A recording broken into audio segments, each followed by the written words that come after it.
অস্ট্রেলিয়ার মাটিতে অস্ট্রেলিয়াকে হারিয়ে ইতিহাস গড়ছে বাংলাদেশ। ভাবতে পারছেন, মাত্র 57 রানের লক্ষ্য, আর সেটাই উড়িয়ে দিয়ে 9 উইকেটের বিশাল জয়।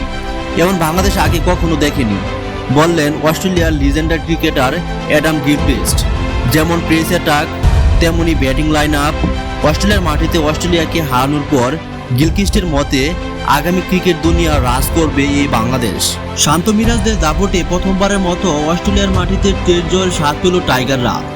মিরাজ, হাসান মাহমুদের দুর্দান্ত বোলিং আর ব্যাটারদের আত্মবিশ্বাসী পারফরমেন্সে পুরো অস্ট্রেলিয়াকে স্তব্ধ করে দিল Bangladesh. Steven Smith, Mitchell Starc, Hazlewood, Pat কামিন্সদের নিয়ে গড়া অস্ট্রেলিয়াকে যেমন পাত্তাই দিল না মিরাজ, শান্ত, হাসান মাহমুদরা, যার ফলে এই জয়ে শুধু একটি ম্যাচের জয় নয়, এটি বাংলাদেশ টেস্ট ক্রিকেট ইতিহাসে লেখা হয়ে থাকবে এক অবিশ্বাস্য অধ্যায়।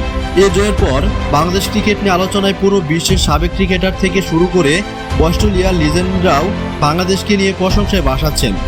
তবে মাঠ থেকে সেই প্রশংসা আরও উজ্জীবিত করল অস্ট্রেলিয়ার লিজেন্ডারি ক্রিকেটার অ্যাডাম গিলক্রিস্ট।